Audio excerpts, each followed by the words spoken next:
Renessans klinikasi deganda ko'z oldingizga birinchi bo'lib nima keladi? Birinchi bo'lib Ma'ruf Murodovich keladi, chiroyli qomatli keladi.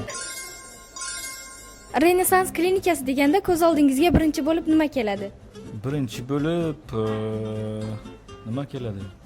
Davolniy patsientlar. Renessans klinikasi deganda O'zbekistondagi eng go'zal, qomatli, chiroyli ayollar ko'z oldimga keladi. Ilmiy salohiyatga ega bo'lgan barcha plastik jarrohlikning zamonaviy va dunyodagi eng mukammal usullarini bajaradigan jamoa ko'z oldimga keladi. Professionalizm, estetika va perfeksionizm.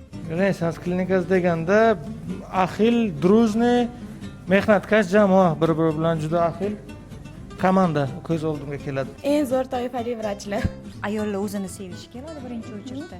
Chunki hozir 100% bo'lmasa ham 80% ayollar shuni tarafdori, chiroyli bo'lishi.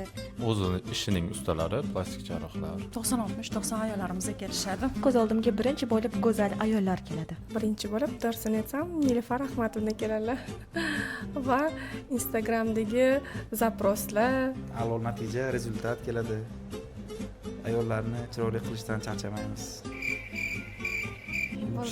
Nimadan televideniyadan keldinglar deb o'yladi.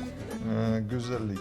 Renessans klinikasi deganda hozirgi paytda ikkinchi uyim deb tasavvur qilaman. Undan tashqari karyeram uchun tramplin. Ya'ni bu aynan plastik xirurgiya markazi bo'lgani uchun bizani o'z ustimizda ishlash uchun yaxshi sharoit yaratilgan.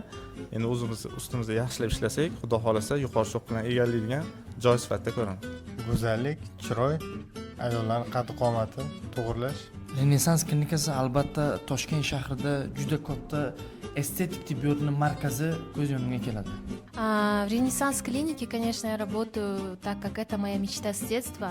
Еще, чтобы дарить моим пациентам красоту, уверенность в себе, и чтобы они выходили из этой клиники самыми счастливыми людьми. Sizcha Renessans klinikasi deganda ko'z oldingizga birinchi bo'lib nima keladi?